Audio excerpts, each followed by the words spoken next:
Hello and welcome to this week's edition of Open for Business. This is the show. If you've been watching for a while, you know we created this show just out of lockdown. We didn't have anything to do, so we just thought we'd speak to different business owners, consultants, entrepreneurs, and now actresses to talk about what's happening during lockdown, whether you're still open for business, whether you've had to change around things and the like. And today, yes, we've gone a little bit off to one side, and I'm really excited actually. I've never interviewed an actress before, so we've got the lovely Franny Treymaine on today, and she is, I say, actress, voiceover artist. She's also written a book in the past as well, but she just said she's not so much onto that. But yeah, it must be difficult for actresses and actors these days in these COVID times. But we're going to find out all about her journey, and I'm going to bring her straight on. So, what can I say? She'll be here in two shakes. Hey! Welcome, Franny. Welcome. Oh, tell us, first of all, have you always been a little actress, or was it something you had to work at? No, at 3 years old, I was acting. So, yeah, I remember my mum. She said I was in a room and she walked in and she said, "Francesca, what are you doing? You can't." And I had this book in front of me and I was just pretending different characters and reading them. And I said, "No, but I can do this." And I started doing all these different characters. So it's just been, it's who I am, really. It's a love of my artistic create. And yeah, I've always loved it. And so how did you actually get started in acting? Was it something you did at school? Did you go to a drama school at all? Or I did all that kind of route as a young girl. I was doing Lambda exams and winning and doing well. And then at GCSEs, I got 6 C's, a D, and an A star. My A star was in acting, so it was right there. She is. That's what she wants. Then I went off to university. And did it there. And then I came out of university and I opened up a stagecoach school. And yeah, I dabbled in it a lot. It's what I wanted to do. I think I felt back then I didn't know how to create it or how to make the path, which is sad, really, because going to and do a degree and then an actor coming out and thinking, well, what do I do now? Isn't really, I would say it's a bit of a disappointment in that education field, if I'm honest, for actors. But I did the stagecoach school, and then, I've done a numerous amount of things. I was in the fire service at one point. I obviously had my son. Yeah. wow. Yeah, I have. But it all comes back round to I'm an actress. And so it's time to have that dream and make it happen. Oh wow, that's interesting. You're saying so you went and did an acting degree. You went and did an acting degree. Yes. And it's interesting that you're saying that then you weren't really prepared for an actor's life, because that's almost like going straight into self-employment. If instead of just getting a job and then transitioning, which is a lot of people do. But no, you just you just left out in the cold. I mean, there wasn't any education on how you get an agent, what are the steps an actor has to take in order to get work, and marketing, the things that are really the business side of it, because it is a business. I am the executive director of my business, and I have an agent that's in sales and promotion. So there's the obviously the marketing side, there's the training side.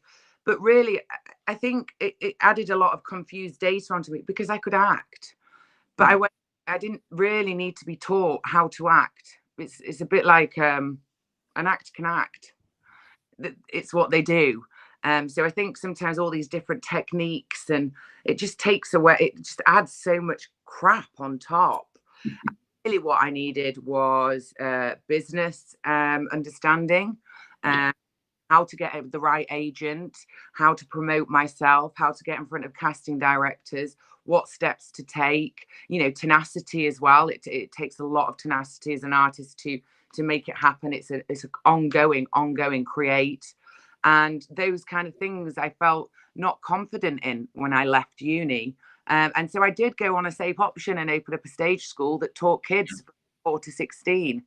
And I taught them and allowed them to grow in their. It was beautiful, you know. They grew in confidence and things, but still, it wasn't what I really wanted to be doing. Yeah, well, that's good. Well, at least you're doing it now, or hopefully doing some now. So, but tell us, it's a great acting story, isn't it? You know, resting between roles, you obviously went into the fire service as well. You just do things to make ends meet. Yes, my child was in Manchester, moved back to Leeds to be near my parents.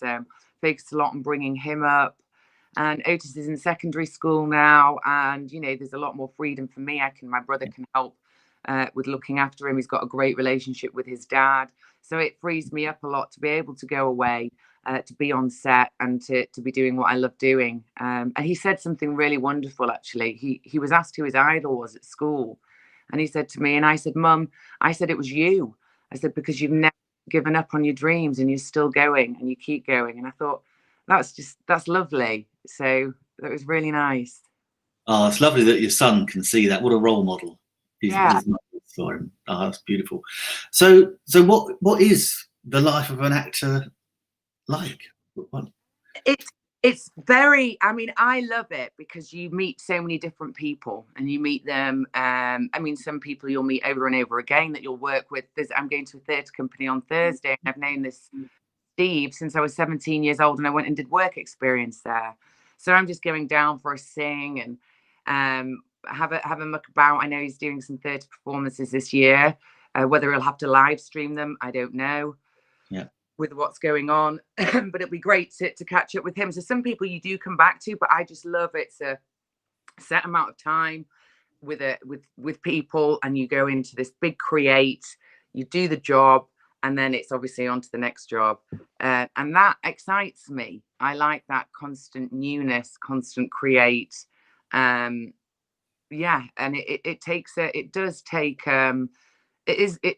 constant. You've got to constantly be at it, but I love it.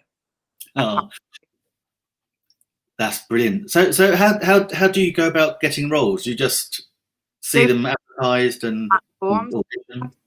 Yeah, so there's like Mandy, that if somebody doesn't have an agent, they can still join Mandy, and there are lots of roles put up there so that you can apply for. You'd need to get a show reel, you need to get headshots. Ideal scene, you get an agent. The agent produces for you and gets you auditions. So at the moment, I was saying to my agent, you know, what do I need to? How can I help you help me? And she's like, feel you know, fully sorted, which we've done. Get your headshots, and then you know, it's get on the phone, ring the casting directors, promote me. That's my promotion and sales. And getting somebody that will promote you is really important. Just knocking down, throwing out communication lines with people. Does anybody know anything? You know, just it's a constant outflow of communication and being out there and being really clear in goals. What parts do I want? What do I want to create? And not giving up. You know, an actor can be rejected quite a lot, and it's knowing that it's not personal. But you just got to keep on going. That was one question I really did want to ask you, actually, because a lot of people when they just go into business on their own, they suddenly hit with this, you know, suddenly you got all this rejection that you don't get when you're happily working for someone else. And so, do you have any coping techniques to move through that? You just accept it as a. I do now. I think back at uni days when I was a bit younger, I mean, I'm a lot more understanding of this planet and how things work and people. So for me is I just put back the vision. I see where I am. I can see me holding my BAFTA. I see me on comedy films. I love Melissa McCarthy, that kind of thing. Just hilarious laughter, banter. I can see me on set with those people, with the crew, and I just go straight back into that vision and I put it in the physical universe. So if it doesn't matter if it just means it's just an ignore the losses, make firm the wins. Oh, I love that. I've got to admit. Yeah. So yeah, using visualization, which is one of these things that I say this so often. Just being lucky enough to interview people like yourselves and business owners, and the successful people are always the ones which have got their mindset switched on, and you don't realize just what a big part your mind plays in your success. It's incredible. How we create. I mean, it's a choice between, okay, am I going to create my life? Because if I don't, then I can absolutely, from experience, know that it will absolutely batter me if I don't. And I'll become the effect of things coming in, because I'm not creating it. I'm not saying what I want. I'm not putting that vision there. And I think it's a constant tenacity to put the vision there, put that there. It will happen. Don't think of the hows, don't think of the whys. Just see that vision, know it's there, and keep taking the steps on a gradient to get to where you want to be. Oh, it's fantastic. And so, you mentioned your BAFTA speech. Do you ever have a little? Do you ever have that moment where you grab the shampoo bottle and pretend that's your Oscar? Driving in the car the other day, and I was driving down, and I just caught myself. I'd already gone into it, so I was obviously imagining and all of this lot.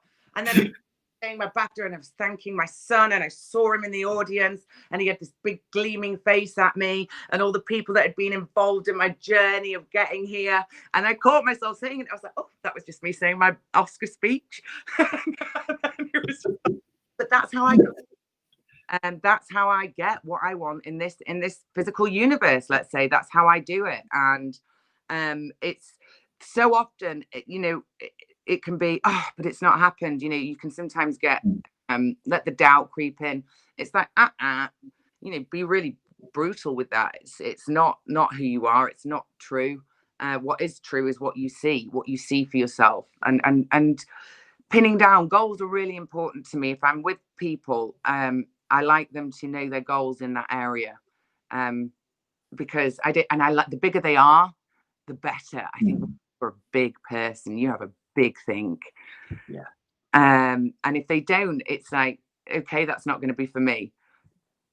I need to be creating. I need to be setting goals all the time. I want it. I'm at a point now. Atis is growing up, and it's time to really attack my career and attack, and not in a way, but really go for it, be quite aggressive in my goals, and not anything that's it's just off my lines.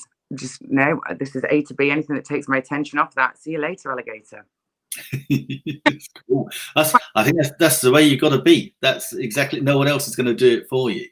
So I wanted to ask you about your agent. Yes, because you hear actors, everyone has an agent. How do you find an agent that is good for you, that is a good fit?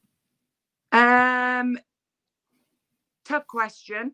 I think it's it's pinning down what do you want from your agent? What is your agent's role? Agent, I would say, so you've got, let's say in any business, you've got the training side of things. So let's say you staff training, or for me it would be acting training. You've got your marketing and sales. That's the people that are going to get you out there, book the jobs maybe, or book the interviews, all that kind of thing. So it's making sure that agent is fully knowing it is their responsibility to get those parts for you, to get you in front of people, to get you in front of the right people.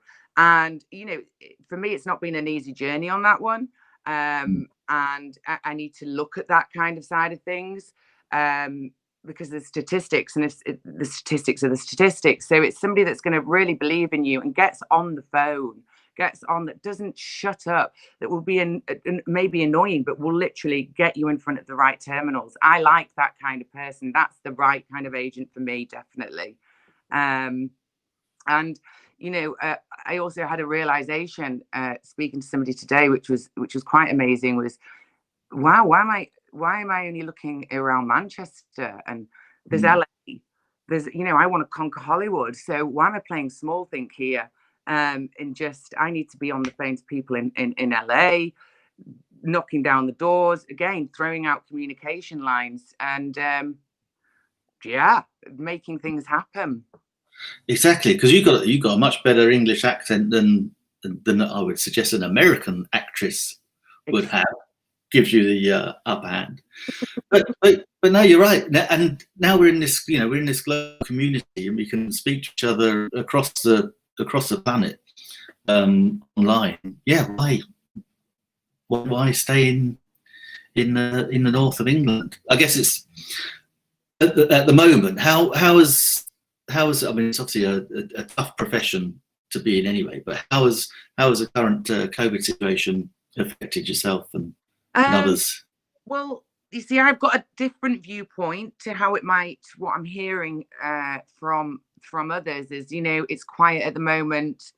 I'm quite tough, I think. I don't care if there's a volcano burning down everything around me. If I've set a goal, I'm going to get the goal. I'm going to take down the target, and I'm going to have it.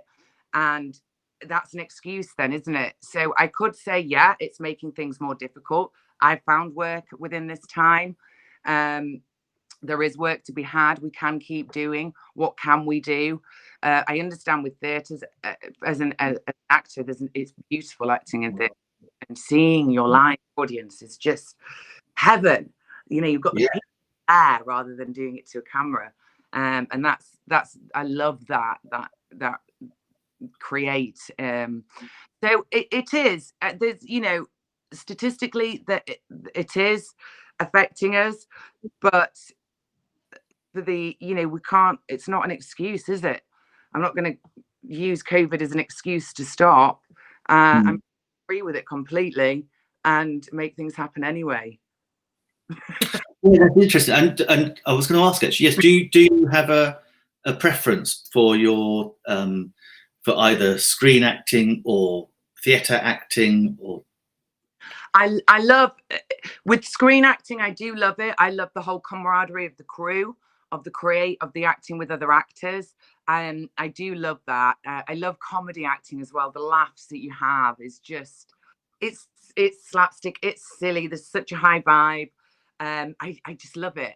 And as I said, I don't know if I said Melissa McCarthy, it's my kind of create. It's fun, it's insouciant, it's great.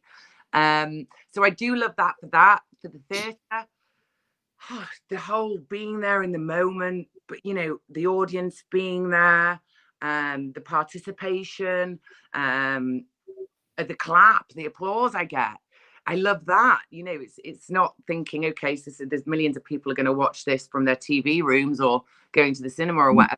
Actually live, and you really feel the admiration. And I admire the audience back. Without an audience, I wouldn't be anything. So I love the audience. So yeah, it's different for different. I like both.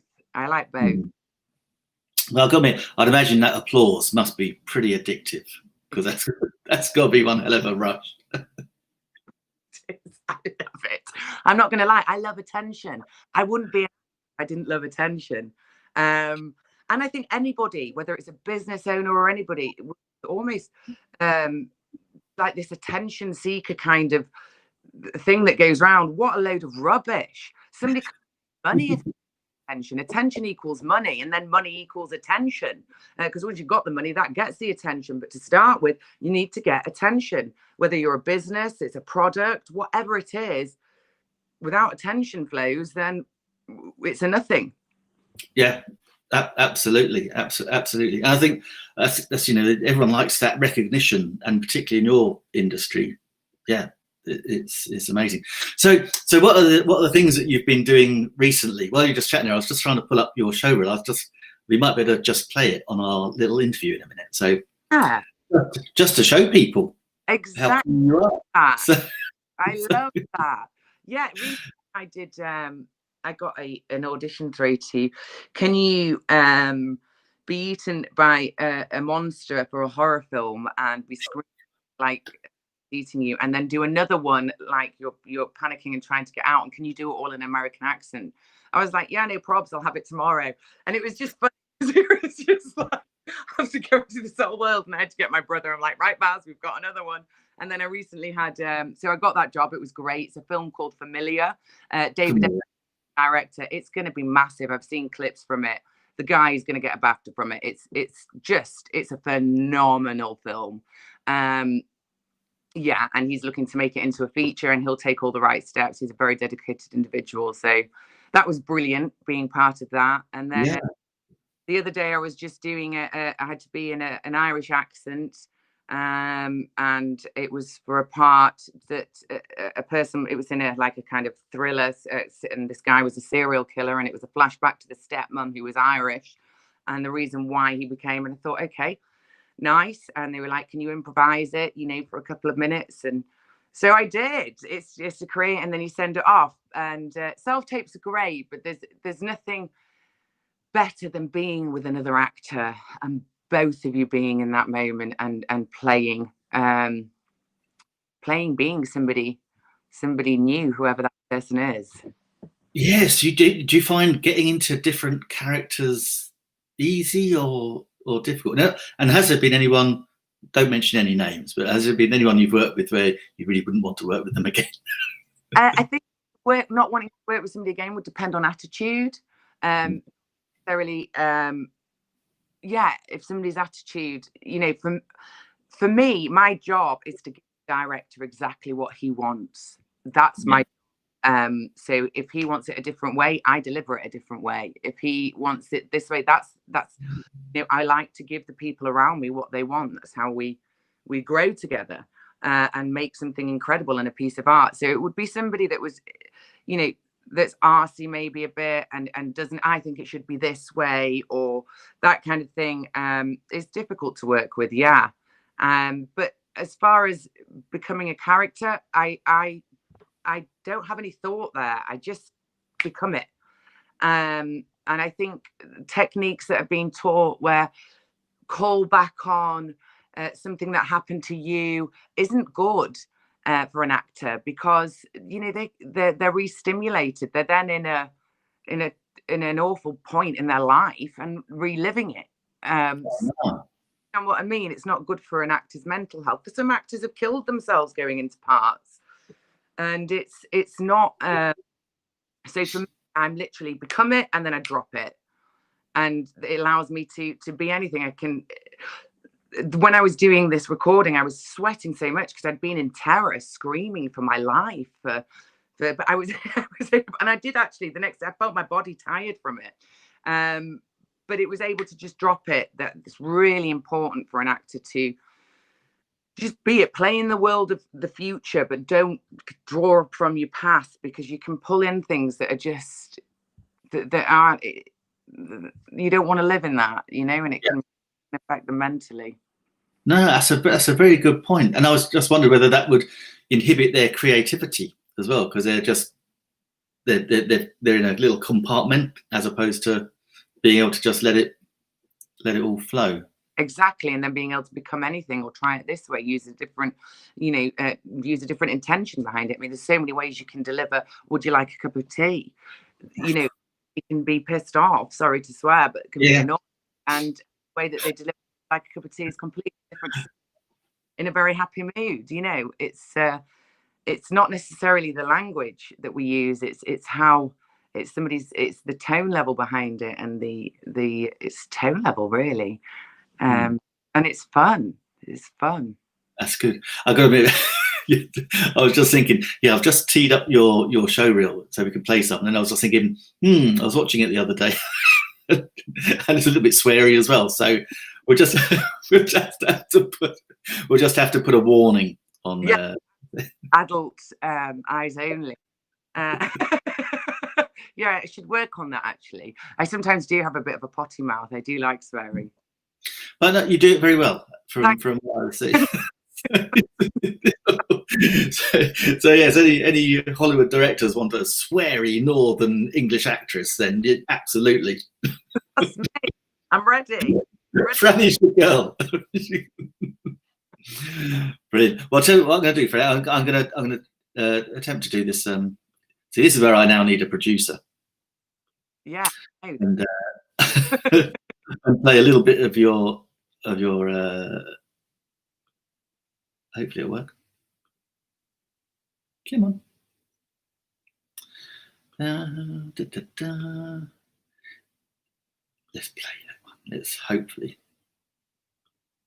For me? Yes. Oh. I love you.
Oh dear, dear.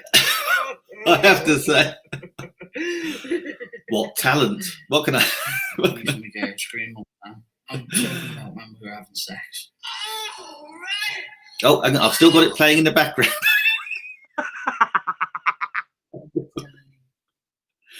See, that's the joys of trying to produce your own show. You're busy pressing buttons. I'm wondering where the sound's coming from. That looked pretty good acting to me. Yes, thank you. They are quite they're strong, character parts, and I am looking to definitely branch more into the comedy comedy elements of things, and making the fun light-hearted. They can still be strong. I mean, that's why I loved Rebound, but I do love character acting. It goes back to me being a child and getting on stage and doing these monologues and character monologues and silly things, putting a wig on and dressing up and Melissa McCarthy does it great in different silly characters, and it's not necessarily the most serious, amazing art created. It's just what I love. And yeah, I am looking forward to those parts coming in. Oh, brilliant. And it's entertainment, isn't it? That's the thing. I'm watching your show all there and I'm still giggling. It's like the third or fourth time I've seen it. It still makes me laugh. That poor bloke that you were giving such a hard time to. I know. I don't let him go in it, do I? I remember when we were filming it, and in the moment, I just started prodding his head, and he was like, "That was brilliant." At the end of it, I'm doing this on its head, and when I hit him with my handbag, that was just ad-libbed as well. Like, it just came out of nowhere. And he was like, "I love all of that." There is a funny story about that, but I don't know if he'd appreciate me going into it too much. But he had just had it was the scene where I had to knee him. In his privates, and he was making sure I was very careful because he had an operation in that, and he was like really careful. I was like, "It is fine, Andy." That was the other actor. I said, "Anything look more real if I slip." He was like, "Do not slip." Yeah, that's how the pain on his face wasn't acting. It was totally real. It's like, "Oops, sorry." And so was that the Rebound? That was the Rebound one. What was beautiful about that was we didn't have any budget whatsoever, and a group of people came together to create some art, and we did that, and we won awards for it. And I admire, the director was fantastic, Andrew Ball. He was brilliant. Andrew Connor wrote it, and it was just it was great. It was all of us getting together to make something happen, and everybody worked on it on a voluntary basis, and we got great promotion from it. And can people see it still now, or is it just on Amazon Prime now? Amazon Prime? Brilliant. Yeah, you can download it on Amazon Prime. Yeah, so it's done well. Oh, fantastic! So would there be another series in the pipeline, do you think? There might be. There might just be that. We'd have to speak to Andrew on that one. I know he was wanting to write a second series to it, and see where it takes all the characters and what our Jasmine's going to do. Make his life a bit more miserable. And did you film that? Was that filmed during the was that filmed this year in the shutdown, or was that pre? Down as we filmed this year. We filmed we all did a clip at home, and I played a Yorkshire bird going on a date. And there's hilarious. I love getting comedy scripts through. I'm laughing as I read them. I can't wait to deliver the lines. And it was with Lewis Emmerich was in that, and Ewan McIntosh from The Office. So had a great cast, and we just thought, right, let's just get together and do something and still be doing our art, no matter what's happening, circumstances and on the planet. No, fantastic. Oh, that's really good. Well, hopeful. Fingers crossed then, because worth getting Amazon Prime. I'm going to go track that down, because just the little clips has made me giggle and bait. So that's cool. So thank you for that. So talking about scripts. So when you get a script and you have a read through, have you ever had one where you thought, oh, do you know what, I'm not sure that one is for me, or get challenging ones where you think, I'm absolutely not doing that? Yeah, I do. I pick my parts now. There was something that came in the other day, and I was asked to sell tape for, and I found out more about it, and I said no. And I think it's really important for an actor and their ethics level. You know, there's a lot of things that might be asked of an actor, but what's my ethics level personally? You know, there are scenes that might be in films, like certain scenes, kissing scenes, that could be even intimacy scenes and stuff like that. But for me, unless I'm getting paid a lot and it's part of the script very much, and it's something that I really believe in, then I have I'm not going down that route. There was a music video that was asked of me to do, and it was an unfaithful wife, but it would, again, I didn't feel comfortable. I thought, and for the pay, it wasn't in the thousands, so as far as I was concerned, it's not. Yeah, exactly. I'm not doing that for that, but some actors will, and that's okay, that's their right. But just for me, I am definitely particular about what I accept. Yes, actually, it's interesting, isn't it? I was having a conversation with someone the other day, and we were watching reruns of the Sweeney and various things in the late 70s and early 80s, when actors were pretty much any film had to get your boobs out, and thank God now that's we've moved on. It just seemed to be whatever leading role you had, there'd be some form of some sex scene or something which they wanted to see everything, as opposed to just having it implied, you know. Yeah, absolutely. And now that it is very good. It's very cleaned up. I think the industry in that, with a lot that came out, wasn't there, with the a lot of directors maybe, you know, with actors and stuff like that. But yeah, so there is a person that specifically deals with this, if there's a sex scene, with that, and is in and talks to all the actors. So it's all really professional now. And I think if there isn't that on a set, you know, if you're going to a music video, or if you're just going to a small production and there isn't that in place, it's a no from me. Oh no, I think that's it. I think you need to protect your own standards and your own safety as well. Yeah. Listen. Yeah, no, that's quite amazing. That's interesting. You talk about music videos. So is that quite a good, or an easily lucrative little number to do? Yeah, you can. Without sex scenes, obviously. Yeah, but they want to make the videos, don't they? And there's a lot of upcoming bands, and they want actors to be into. My boxing one at the end of my show reel is a music video. So where I knock her out as being as lovely as ever in my characters, and it looks like you can throw a punch. be honest, much acting in that one? Well, I did say to you earlier, you know, in every character might be a little bit of element of truth there. I am being. You've got to base it on something. Yeah, so that is a way to do it as well. I've got a friend who was saying, Franny, I want to act. I've been thinking about it since she was a little girl, and the key, I don't think there's one set way. It's just do it. Just doing whatever you can. Again, get your vision. What is it you want to create? Put your goals there. Have a look at your targets. What do I need to do to make this goal happen? And take it down. And I think where actors struggle is in that business side of things, the admin side of things, and getting the right people around them to, like, again, it's, your agent's important to get you the roles, or you can, I can get me the roles, I can easily put out there, but really I don't want to be taking over that role of somebody else who's meant to be doing their job, because if they don't, then that's their problem and it becomes the actor's problem. And it's not really the actor's problem, if that makes any sense. That's a problem within the agency or the agent, and that needs to be handled. So it's being quite making sure you're very clear in your game. This is as an actor, this is my game.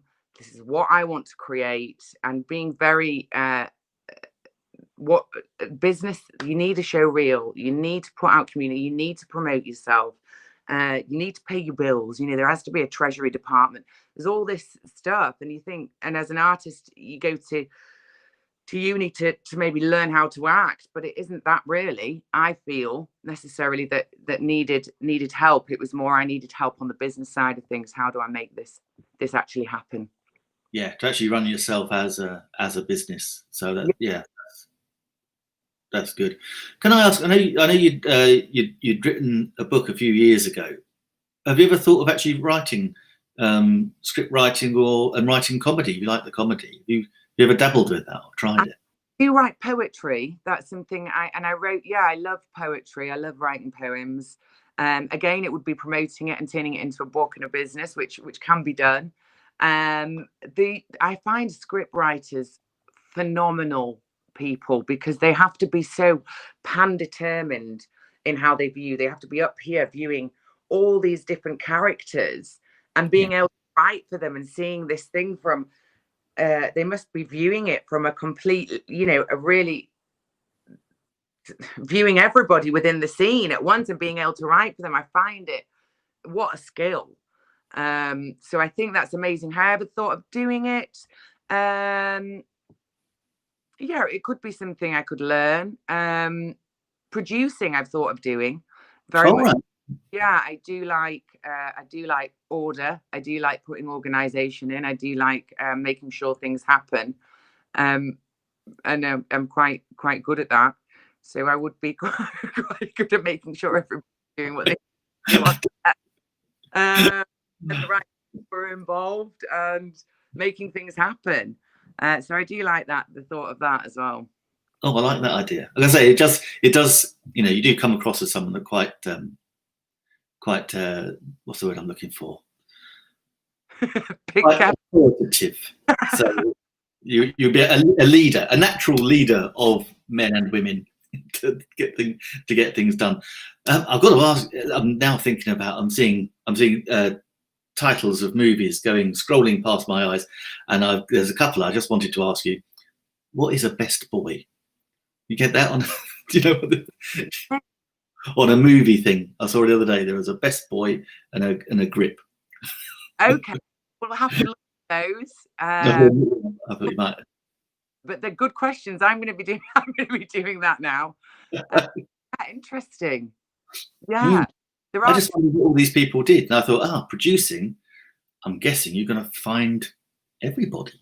Yeah, absolutely. It is that. That excites me.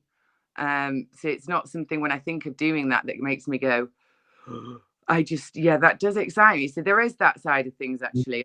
I create my acting career. Who knows? Well, I know, but for the future, in working with, I do. I love it. And I'm very good at lifting people up and camaraderie in getting the best out of people and seeing the best. And I think some people, there's a lot of, like, from school, it's authoritarian, isn't it? If you don't if you break this rule, I will punish you. I don't think that works.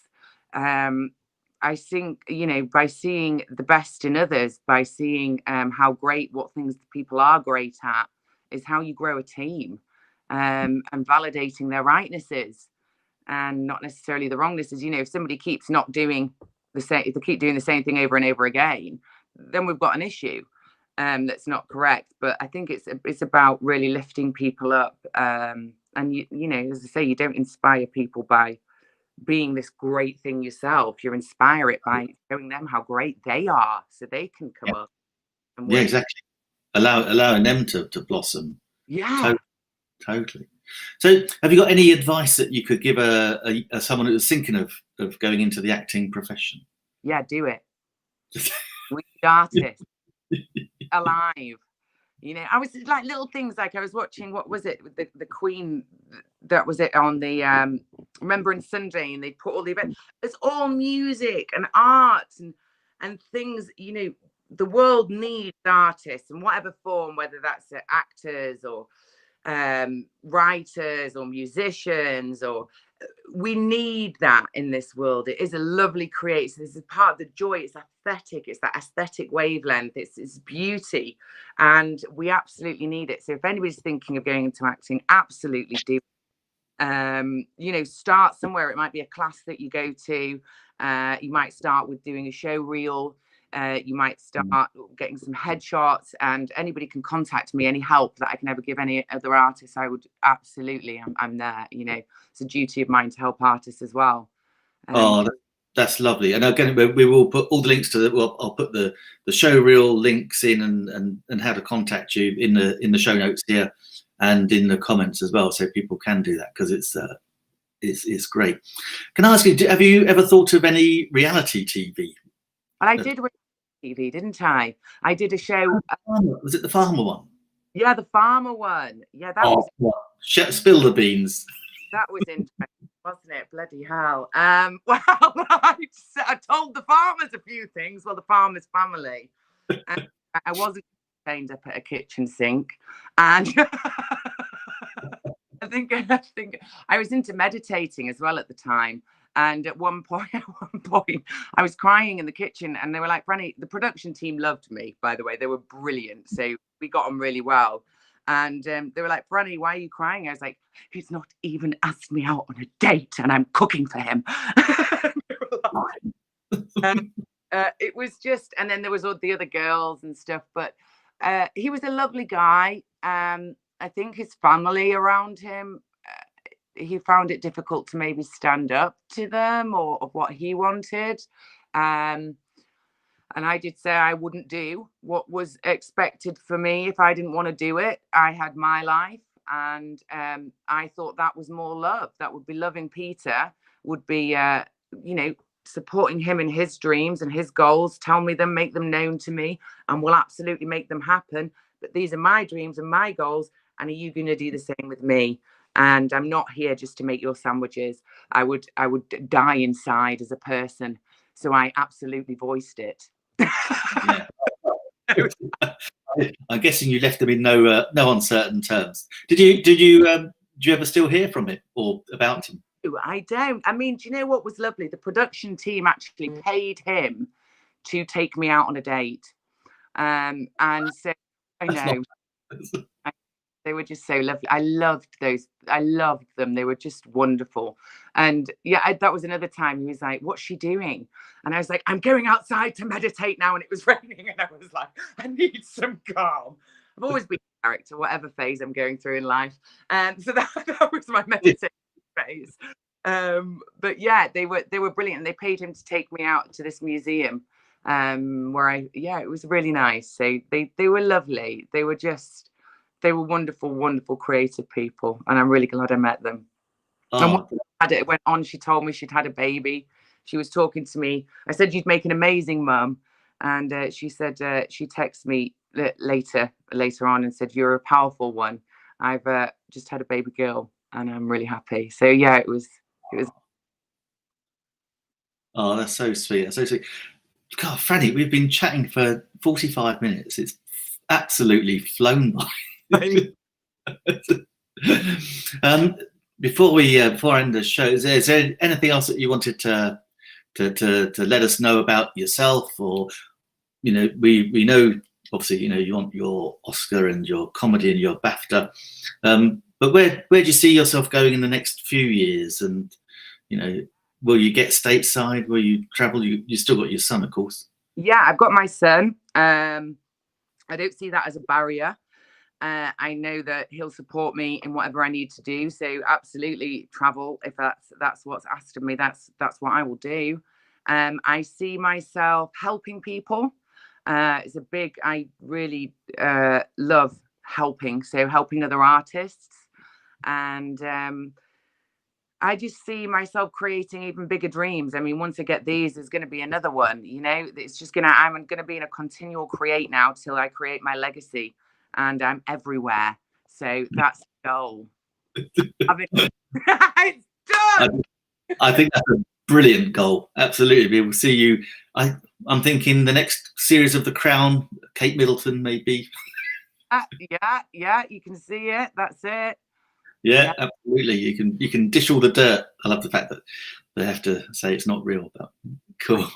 Amazing though, isn't it? Great series. There are some phenomenal series on at Netflix at the moment. I've been the Queen's Gambit as well. I watched, which was just, there's some incredible actors, really incredible.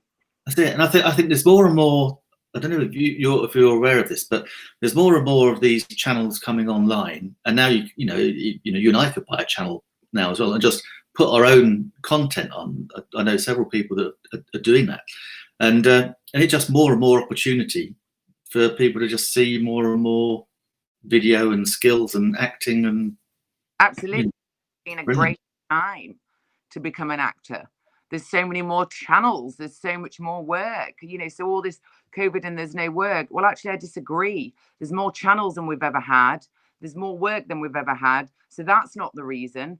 We're not doing it. We've got to look and find out what the reason is. Why you know, it's always finding the truth. If some things you find the truth, then it generally, you know, there's not a problem anymore. So I think you know, there's channels, there's radio, there's so much out there. There's so much opportunity. Yeah, it's exciting. Just go and harvest it and have fun while you're doing it. That's brilliant. Franny, bear with me. I'm just going to close the show and we'll be good to go.